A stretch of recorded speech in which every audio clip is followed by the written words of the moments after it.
Hello everyone, welcome back to my YouTube channel. Hope you are all doing well. तो आज हम discuss करेंगे Indian polity से related most important MCQs जो कि आपके प्रीवियस एग्जाम में पूछे गए हैं और आपके आने वाले एग्जाम्स के लिए बहुत ही ज़्यादा बेनिफिशियल हैं। तो इन क्वेश्चंस को हम डिटेल में डिस्कस करेंगे। तो आपको सिंपली क्या करना है, आपको खुद को चेक करना है कि आपके इन क्वेश्चंस में से कितने क्वेश्चंस सही होंगे व कितने गलत होंगे। तो वीडियो को शुरू करने से पहले वीडियो को लाइक ज़रूर करें। अगर आप पहली बार हमारे चैनल पर विजिट कर रहे हो तो ज़रूर से हमारे चैनल लेट्स प्रिपेयर को सब्सक्राइब करें, साथ में बेल आइकन को जरूर दबाएं। तो चलिए इसी के साथ वीडियो को शुरू करते हैं। बात करें हमारे क्वेश्चन नंबर 81 की। A uniform civil code mentioned in the directive principles of state policy ensures. तो राज्य के नीति निदेशक सिद्धांतों में वर्णित समान नागरिक संहिता सुनिश्चित करती है। तो ये क्या सुनिश्चित करती है? ये करती है नेशनल इंटीग्रेशन, यानी कि राष्ट्रीय एकता। ऑप्शन बी यहाँ पर करेक्ट हो जाएगा। तो शॉर्ट टर्म में हम इसको DPSPP कहते हैं, यानी कि directive principles of state policy. तो क्वेश्चंस इससे बहुत बार निकल कर आते हैं एग्जाम में। जैसे कि मैं क्वेश्चन आपको बता रहा हूं, तो क्वेश्चन निकल कर आएगा कि DPSP यानी कि राज्य के नीति निदेशक सिद्धांतों का वर्णन भारतीय संविधान के किस भाग के आर्टिकल में किया गया है? तो ये किया गया है भाग 4 के आर्टिकल 36 से लेकर के 51 तक राज्य के नीति निदेशक सिद्धांतों का वर्णन किया गया है। ओके, तो एक और क्वेश्चन निकल कर आता है यहाँ से कि DPSP यानी कि राज्य के नीति निदेशक सिद्धांत किस देश के संविधान से लिए गए हैं? तो ये लिए गए हैं आयरलैंड के संविधान से, आयरलैंड के संविधान से। तो ये वाला पॉइंट भी आपको नोट रखना है। बाकी कभी कभी एक और क्वेश्चन निकल कर आ जाता है कि DPSP यानी कि directive principles of state policy का उद्देश्य क्या है? तो इसका उद्देश्य है लोक कल्याणकारी राज्य का निर्माण करना। तो इन वाले पॉइंट्स को आप अच्छी तरह नोट रखिए। बात करें अगले क्वेश्चन की। क्वेश्चन नंबर हमारा 82 है। Who held the office of the vice president of India for 2 consecutive terms. तो कौन भारत के उपराष्ट्रपति के पद पर लगातार 2 अवधि तक रहे थे? तो ये रहे थे doctor S Radhakrishnan. Option C यहाँ पर करेक्ट हो जाएगा। तो बेसिकली अगर राष्ट्रपति की बात की जाए तो भारत के राष्ट्रपति पद का उल्लेख आर्टिकल 52 में किया गया है, जबकि आर्टिकल 63 से लेकर के 79 तक भारत के उपराष्ट्रपति के बारे में उल्लेखित किया गया है। वैसे इसका उल्लेख तो संविधान में नहीं किया गया है, बट बेसिकली कुछ कुछ टर्म्स में यहाँ पर आप देख सकते हो 69 से 79 तक, 63 से 79 तक। तो उपराष्ट्रपति के बारे में एक क्वेश्चन बहुत बार निकल कर आता है कि उपराष्ट्रपति से संबंधित प्रावधान हमने किस देश के संविधान से लिए हैं? तो हमने लिए हैं ये अमेरिका के संविधान से, अमेरिका के संविधान से। इस वाले पॉइंट को आपको नोट रखना है। बाकी डॉक्टर S राधाकृष्णन की बात की जाए तो ये 2 बार लगातार जो है वो 2 बार उपराष्ट्रपति के पद पर रहे। तो 2 बार कब से कब तक रहे? तो 1952 से लेकर के 57 तक एक तो पहली बार ये रहे, और दूसरी बार लगातार 1957 से लेकर के 1962 तक यह उपराष्ट्रपति रहे थे। तो ये जो है वो दोनों ही बार निर्विरोध चुने गए थे। तो इस वाले पॉइंट को आपको नोट रखना है, निर्विरोध यह चुने गए थे। अगले क्वेश्चन की बात करें। क्वेश्चन नंबर हमारा 83 है। The council of ministers is collectively responsible to which of the following. तो निम्नलिखित में से किसके प्रति मंत्री परिषद सामूहिक रूप से उत्तरदायी होती है? तो ये होती है लोकसभा के प्रति। ऑप्शन सी यहाँ पर करेक्ट हो जाएगा। लोकसभा की बात करें तो लोकसभा जो है वो विधायिका यानी कि लेजिस्लेचर का एक अंग है, लेजिस्लेचर का अंग है। बहुत बार एग्जाम में पूछा गया है। अगले क्वेश्चन की बात करें। क्वेश्चन नंबर 84 है। Who was the first foreign minister of free India. तो स्वतंत्र भारत के प्रथम विदेश मंत्री कौन थे? तो ये थे ऑप्शन ए यहाँ पर करेक्ट हो जाएगा, Jawaharlal Nehru. Option A correct. अगला क्वेश्चन है हमारा question number 85। Japan parliament is known as. तो जापान की संसद को क्या कहते हैं? तो जापान की संसद को क्या कहते हैं? बहुत ही ज़्यादा इंपॉर्टेंट क्वेश्चन है। तो इसको कहते हैं डाइट। ऑप्शन ए यहाँ पर करेक्ट हो जाएगा। डाइट जो है वो जापान की संसद को कहते हैं। तो 2-3 तो कुछ जो है वो कुछ देशों की संसद का नाम बहुत बार पूछा जाता है। तो जैसे एक तो पूछा जाएगा जापान की संसद का नाम क्या है? तो ये हो जाएगा डाइट। फिर आपसे पूछ लिया जाएगा रूस की संसद का नाम। तो रूस की संसद का नाम क्या है? तो इसका नाम है ड्यूमा, ड्यूमा।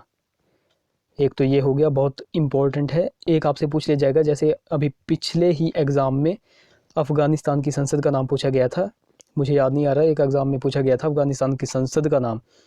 तो अफ़गानिस्तान की संसद का नाम है शूरा। शूरा, ये वाला पॉइंट आपको नोट रखना है। और एक बहुत ही ज़्यादा इंपॉर्टेंट क्वेश्चन है इज़राइल। इज़राइल से रिलेटेड आता है। इज़राइल की संसद का नाम बहुत सारे एग्ज़ाम में पूछा जाता है कि इज़राइल की संसद का नाम क्या है। तो इज़राइल की संसद का नाम है नेसेट। नेसेट नेसेट जो है वो इज़राइल की संसद का नाम है। इस वाले पॉइंट को भी आपको अच्छी तरह नोट रखना है। तो बात करें हमारे अगले क्वेश्चन की। क्वेश्चन नंबर हमारा 86 है, what is the fixed strength of Rajya Sabha. तो राज्यसभा के स्थायी सदस्य कितने हैं। तो राज्यसभा के स्थायी सदस्य हैं 250। ऑप्शन डी यहाँ पर करेक्ट हो जाएगा। अगर इन 250 में बात करें 238 जो कि 238 सदस्य हैं वह राज्यों तथा संघ राज्य क्षेत्रों के प्रतिनिधि होते हैं। एक तो ये पॉइंट हो गया। बाकी जो बच गए, बाकी कितने बचे, 12 बच गए। तो 12 को जो है वो राष्ट्रपति द्वारा नामांकित किया जाता है। तो इन पॉइंट्स को आपको नोट रखना है। टोटल हो गए 250। ओके, तो अगले क्वेश्चन की बात करें। क्वेश्चन नंबर हमारा 87 है, the first female speaker of Lok Sabha is. तो लोकसभा की प्रथम महिला स्पीकर कौन है। तो लोकसभा की प्रथम महिला स्पीकर कौन है। तो ये है मीरा कुमार। ऑप्शन ए यहाँ पर करेक्ट हो जाएगा। तो ये तो हो गया केंद्र के स्तर पर। अगर हम हिमाचल की बात करें तो हिमाचल में प्रथम लोकसभा सदस्य कौन थी। तो वो थी राजकुमारी अमृत कौर। जैसे एक और क्वेश्चन बना लें, जैसे हिमाचल में प्रथम विधानसभा अध्यक्ष कौन थे। तो प्रथम विधानसभा अध्यक्ष थे जयवंत राम। और अगर आपसे यहीं से पूछ लिया जाए कि हिमाचल में प्रथम महिला विधानसभा अध्यक्ष कौन थी, तो प्रथम महिला विधानसभा अध्यक्ष कौन थी, तो वो हो जाएंगी विद्या स्टोक्स। तो इस वाले पॉइंट को भी आपको अच्छी तरह नोट रखना है। अगले क्वेश्चन की बात करें। क्वेश्चन नंबर 88 है, union budget is always presented first in. तो केंद्रीय बजट हमेशा सर्वप्रथम प्रस्तुत किया जाता है। तो ये कहाँ पर प्रस्तुत किया जाता है। हमेशा लोकसभा में ये प्रस्तुत किया जाता है। पहले ऑप्शन ए यहाँ पर करेक्ट हो जाएगा। अगला क्वेश्चन है, who presides the joint session of parliament. तो संसद के संयुक्त सत्र की अध्यक्षता कौन करता है। तो संसद के संयुक्त सत्र की अध्यक्षता करता है लोकसभा स्पीकर। ऑप्शन बी यहाँ पर करेक्ट हो जाएगा। तो लोकसभा स्पीकर की अगर बात कर ली जाए तो वर्तमान लोकसभा स्पीकर कौन है, यही क्वेश्चन आपसे पूछा जाएगा। वर्तमान लोकसभा स्पीकर हैं हमारे ओम बिरला। अभी हाल फिलहाल में ओम बिरला की बेटी ने यूपीएससी एग्ज़ाम क्लियर किया था, बहुत सुर्खियों में रही थी। तो इन वाले पॉइंट्स को आपको नोट रखना है। अगले क्वेश्चन की बात करें। क्वेश्चन नंबर हमारा 90 है, अ bill presented in parliament becomes an act after. तो संसद में प्रयुक्त विधेयक एक कानून बन जाता है। तो ये कब एक कानून बन जाता है। तो ये बन जाता है the president has given his assent, यानी कि जब राष्ट्रपति इसको स्वीकृति देता है तब यह एक एक्ट बन जाता है। तो इस वाले पॉइंट को आपको नोट रखना है। ऑप्शन बी करेक्ट होगा यहाँ पर। 97 है। 91 क्वेश्चन है, which one of the following is the largest committee of the parliament. तो निम्नलिखित में से कौन सी संसद की सबसे बड़ी समिति है। तो अगर संसद की समितियों की बात करें तो यहाँ पर तो सबसे बड़ी हो जाएगी प्राक्कलन समिति। ऑप्शन ए यहाँ पर करेक्ट होगा। तो अगर कुछ संसदीय समितियों की बात करें तो 2-3 क्वेश्चन निकल कर आते हैं एग्जाम में। जैसे कि पहला क्वेश्चन निकल कर आएगा कि संसदीय समितियाँ अस्तित्व में कब आई थी। तो ये 1921 में अस्तित्व में आई थी, जब मॉन्टेग्यू चेम्सफोर्ड सुधार हुए थे। मॉन्टेग्यू चेम्सफोर्ड सुधारों के अंतर्गत जो है वो 1921 में यह जो है वो अस्तित्व में आई थी। और एक और क्वेश्चन निकल कर आएगा कि संविधान के किस अनुच्छेद में संसदीय समितियों का उल्लेख किया गया है। तो आर्टिकल 105 में जो है वो संसदीय समितियों का उल्लेख किया गया है। फिर एक और क्वेश्चन निकल कर आएगा कि संसदीय समितियां प्रकृति के आधार पर कितने प्रकार की हैं। तो ये 2 प्रकार की हैं। कौन कौन सी, एक तो हो गया स्थायी समितियां और एक हो गया अस्थायी समितियां। तो आप ध्यान से सुनना। स्थायी समितियों में जैसे आ गया लोक लेखा समिति, प्राक्कलन समिति, कार्य मंत्रणा समिति, फिर SC/ST समुदाय के कल्याण संबंधी समिति, फिर सार्वजनिक उपक्रम। तो ये तो आ गई स्थायी समितियों में। और अस्थायी समितियों में जैसे आ गई एक तो जांच समिति और एक आ गई सलाहकार समिति। तो इन वाले पॉइंट्स को आपको नोट रखना है। तो क्वेश्चन नंबर 91 का राइट ऑप्शन ए प्राक्कलन समिति।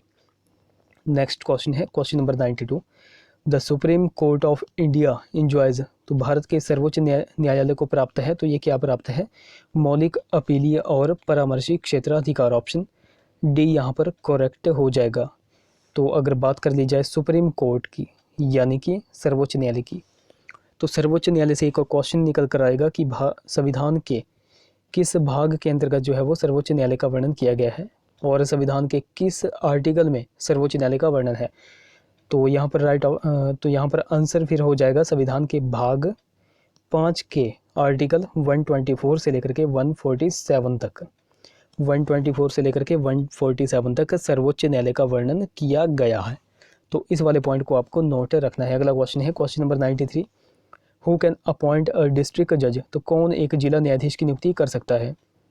तो ये कौन कर सकता है, तो उच्च न्यायालय से परामर्श करके राज्यपाल जो है वो जिला न्यायाधीश की नियुक्ति कर सकता है। ऑप्शन ए यहाँ पर करेक्ट हो जाएगा। क्वेश्चन नंबर हमारा 94 है, the chief minister is appointed by. तो मुख्यमंत्री नियुक्त होता है या मुख्यमंत्री की नियुक्ति किसके द्वारा की जाती है, तो ये राज्यपाल के द्वारा की जाती है। ऑप्शन बी यहाँ पर करेक्ट होगा।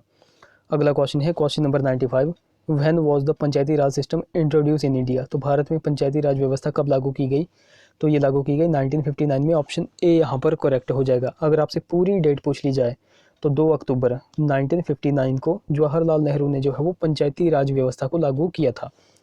एक और क्वेश्चन निकल कर आता है पंचायती राज व्यवस्था से कि देश में हर साल किस तारीख को राष्ट्रीय पंचायती राज दिवस मनाया जाता है। तो हर साल जो है वो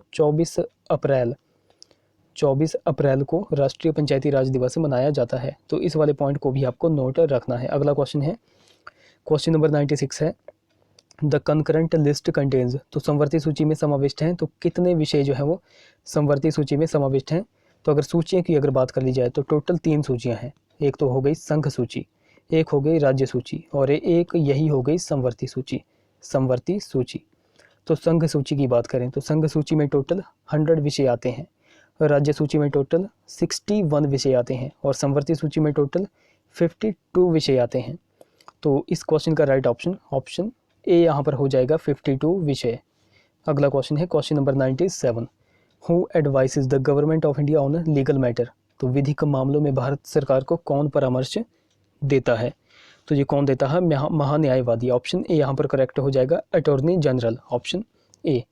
क्वेश्चन नंबर 98 है, how many spokes are there in Dharma Chakra यानी कि Ashoka Chakra depicted on national flag of India. तो भारत के राष्ट्र ध्वज में चित्रित धर्म चक्र यानी कि अशोक चक्र में कितने आरे होते हैं, तो ये होते हैं 24। ऑप्शन सी यहाँ पर करेक्ट हो जाएगा। नेक्स्ट क्वेश्चन है क्वेश्चन नंबर हमारा 99, the right to education was added to the fundamental right in the constitution of India.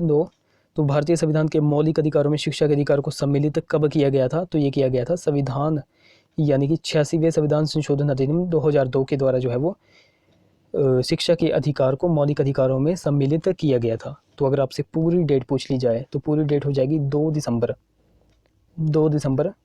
2002 को संविधान में जो है वो 86वां संविधान संशोधन हुआ था, जिसके तहत शिक्षा के अधिकार को मौलिक अधिकार बनाया गया। और किस अनुच्छेद के अंतर्गत रखा गया, तो इसको जो है वो आर्टिकल 21A के अंतर्गत फिर रखा गया था। मौलिक अधिकार इसको बना दिया गया और 21A के अंतर्गत रखा गया। ये वाला भी एग्जाम में बहुत बार क्वेश्चन पूछा जाता है, तो इस वाले पॉइंट को आपको अच्छी तरह नोट रखना है। तो गाइज यहाँ पर हमने पॉलिटी से इंपॉर्टेंट क्वेश्चंस को डिस्कस किया। तो आई होप वीडियो आपको इन्फॉर्मेटिव लगी होगी। अगर वीडियो अच्छी लगी होगी तो जरूर से वीडियो को लाइक करें, शेयर करें, चैनल को सब्सक्राइब करें, साथ में बेल आइकन को जरूर दबाएं। तो चलिए इसी के साथ वीडियो को एंड करते हैं, मिलेंगे अगली वीडियो में। Till then take care.